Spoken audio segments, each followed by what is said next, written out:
আবু বকর সিদ্দিক রাদিয়াল্লাহু তাআলা আনহুকে নিয়ে আল্লাহর রাসূল এবার মক্কা পরিহার করে মদিনার উদ্দেশ্যে রওনা দিয়ে দিলেন।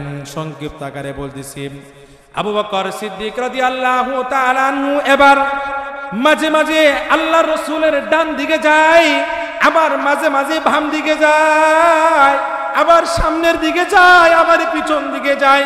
আল্লাহর রাসূল সাল্লাল্লাহু আলাইহি ওয়াসাল্লাম আবু বকর সিদ্দিক রাদিয়াল্লাহু তাআলা আনহুকে বলে, এ আবু বকর সিদ্দিক আপনি কেন এমন করেন?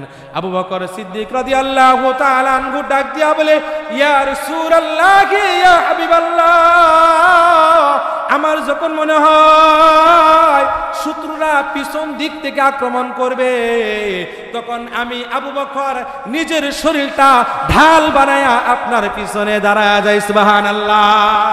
ইয়া রাসূলুল্লাহ, যখন ভাবি ডান দিক থেকে আক্রমণ করবে তখন ডান দিকে দাঁড়ায়া যায়, যখন ভাবি বাম দিক থেকে আক্রমণ করবে তখন বাম দিকে দাঁড়ায়া যায়, যখন ভাবি সামনে থেকে আক্রমণ করতে পারে ইয়া রাসূলুল্লাহ তখন সামনের দিকে দাঁড়ায়া যায়। সুবহানাল্লাহ। এমন করতে করতে আল্লাহ রাসূল সাল্লাল্লাহু আলাইহি ওয়াসাল্লাম এক পর্যায়ে আবু বকর সিদ্দিক রাদিয়াল্লাহু তাআলা আনহুকে নিয়ে ক্লান্ত হয়ে গেলেন। ক্লান্ত শরীর নিয়ে আবু বকর সিদ্দিক রাদিয়াল্লাহু তাআলা আনহুকে এবার ডাক দিয়া বলে, আবু বকর শরীরটা ক্লান্ত হয়ে গেছে, আমি আবার বিশ্রাম নিতে চাই। আবু বকর সিদ্দিক রাদিয়াল্লাহু তাআলা আনহু বলে, ইয়া রাসূলুল্লাহ, ইয়া হাবিবাল্লাহ, দেখি কোন জায়গায় বিশ্রামের কোনো স্থান পাওয়া যায় কিনা। এবার পাহাড়ের চূড়ার মধ্যে আবু বকর সিদ্দিক রাদিয়াল্লাহু তাআলা আনহু আল্লাহর রাসূলকে নিয়ে কি করবেন? বিশ্রাম নেবেন। আল্লাহ রাব্বুল আলামিনের পক্ষ থেকে আগে থেকেই ফয়সালা ছিল। আবু বকর সিদ্দিক রাদিয়াল্লাহু তাআলা আনহু আল্লাহর রাসূলকে ডাক দিয়া বলে, ইয়া রাসূলুল্লাহ, ইয়া হাবিবাল্লাহ, আপনি দাঁড়ান এখানে, আমি আবু বকর পাহাড়ের চূড়ায় উঠি, আগে গিয়া দেখি কোনো জায়গার মধ্যে কোনো সমস্যা আছে কিনা, কোনো সাপ বিচ্ছুর কোনো সমস্যা আছে কিনা। আগে আমি আবু বকর যাব, যখন দেখব কোনো সমস্যা নাই, একেবারে নিরাপদ, তখন আপনাকে ডাক দিলে আপনি আসবেন। চিৎকার দিয়া বলে সুবহানাল্লাহ। দেখেন আল্লাহ রাসূলের প্রতি ভালোবাসা কেমন ছিল সাহাবায়ে কেরামের। আবু বকর সিদ্দিক রাদিয়াল্লাহু তাআলা আনহু এবার ওই পাহাড়ের গুহার মধ্যে উঠলেন। উঠে এবার সুন্দর করে নিজ হাতে পাহাড়ের গুহার ভিতরে যা কিছু ছিল সবগুলা পরিষ্কার করলেন। যত গর্ত ছিল সমস্ত গর্তগুলা নিজের পরনের জামা ছিঁড়ে ছিঁড়ে গর্তগুলা বন্ধ করলেন। আল্লাহ রাসূল সাল্লাল্লাহু আলাইহি ওয়াসাল্লামকে আবার ডাক দিলেন, ইয়া রাসূলুল্লাহ, আপনি আসেন, কোনো সমস্যা নাই, একেবারে নিরাপদ। আল্লাহ রাসূল সাল্লাল্লাহু আলাইহি ওয়াসাল্লাম এবার ওই গুহার ভিতরে ঢুকলেন। আবু বকর সিদ্দিক রাদিয়াল্লাহু তাআলা আনহু এবার উনার উরুটা দিয়ে দিলেন। আল্লাহ রাসূল সাল্লাল্লাহু আলাইহি ওয়াসাল্লাম আবু বকরের উরুর মধ্যে মাথা রেখে আল্লাহ রাসূল সাল্লাল্লাহু আলাইহি ওয়াসাল্লাম ঘুমায় গেলেন। দেখা যায় এই যে নিজের জামা ছিঁড়ে গর্ত বন্ধ করেছিলেন, কিন্তু একটা গর্ত বন্ধ করতে পারে নাই, আর কোনো কাপড় চোপড় ছিল না। আবু বকর সিদ্দিক রাদিয়াল্লাহু তাআলা আনহু এবার ডান পায়ের মুড়া দিয়া ওই গর্তের মুখের মধ্যে চাপ দিয়া রাখলেন। যখন আবু বকর সিদ্দিক রাদিয়াল্লাহু তাআলা আনহু গর্তের উপরে নিজের পায়ের মুড়া দিয়া চাপ দিয়া রাখলেন, আর ওই গর্তের ভিতরে একটা বিষধর সাপ ছিল।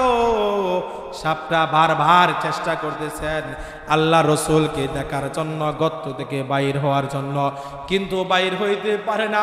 এক পর্যায়ে বিষধর সাপটা আবু বকর সিদ্দিক রাদিয়াল্লাহু তাআলা আনহুর পায়ের মধ্যে দংশন করলেন, কামড় দিলেন। যেই মাত্র কামড় দিলেন, মুহূর্তের মধ্যে আবু বকর সিদ্দিক রাদিয়াল্লাহু তাআলা আনহুর সারা শরীরে বিষ ছড়ায় গেল।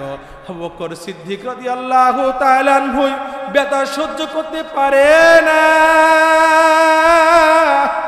এবার আবু বকর সিদ্দিক রাদিয়াল্লাহু তাআলা আনহু সে যখন কাঁদতেছে, চোখ দিয়া পানি বেয়ে বেয়ে আল্লাহ রসুল সাল্লাল্লাহু আলাইহি ওয়াসাল্লামের গাল মুবারকের মধ্যে পড়লেন।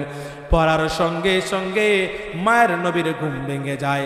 আল্লাহ রসুল সাল্লাল্লাহু আলাইহি ওয়াসাল্লাম জাগ্রত হয়ে আবু বকরকে ডাক দিয়া বলে, এ আবু বকর, তুমি কেন কাঁদতেছ? তোমার সন্তান সন্ততি বিবি বাচ্চার কথা স্মরণ হয়ে গেছে, এই জন্য তুমি কাঁদতেছ। আবু বকর বলে, ইয়া রাসূলুল্লাহ, আমি আমার ঘর বাড়ির সন্তান সন্ততির জন্য, বিবি বাচ্চার জন্য কাঁদি না।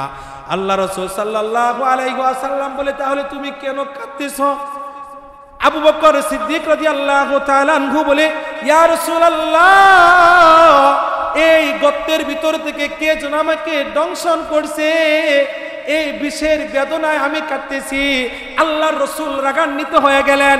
রাগান্বিত হইয়া গর্তের ভিতরে যে বিচ্ছু রয়েছে সেই বিচ্ছুটাকে ডাক দিলেন।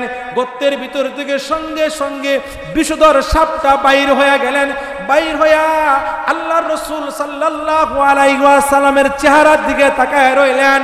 আল্লাহর রাসূল সাল্লাল্লাহু আলাইহি ওয়াসাল্লামের চেহারাটা একেবারে রাগে মলিন হয়ে গেছে, কালো হয়ে গেছে, লাল হয়ে গেছেন আল্লাহ রসুলের চেহারাটা।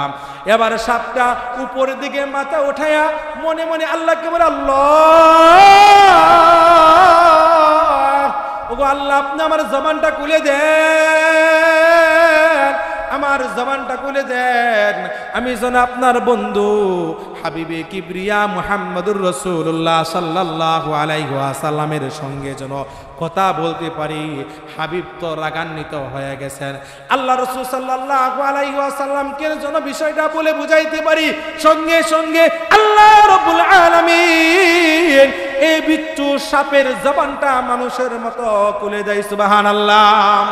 যখন মানুষের মতো তার জবানটা খুলে দেয়, মানুষের মতো যেন তার জবানটা রূপান্তরিত হয়ে যায়। এবার সাপটা আল্লাহ রসুলকে ডাক দিয়া বলে, ইয়া রাসূলুল্লাহ, ইয়া হাবিবাল্লাহ,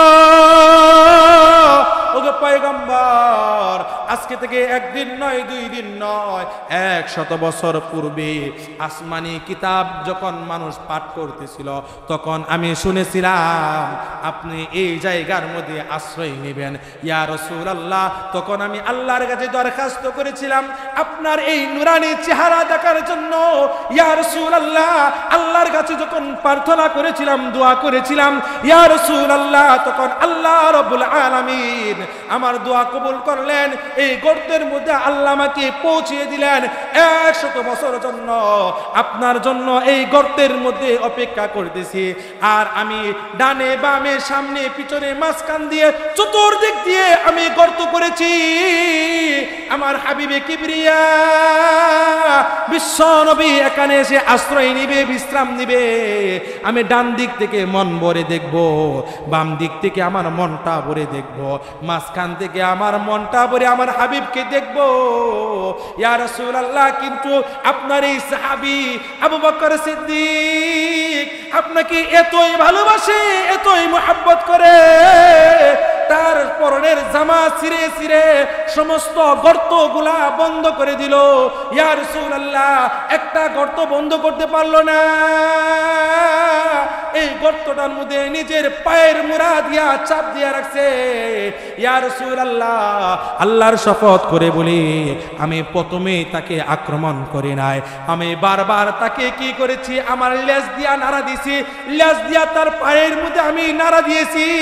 কিন্তু নাসুর বান্দা আবু বকর আপনাকে এতই ভালোবাসে, সে কিন্তু তার পায়ের মুড়াটা সরাই না।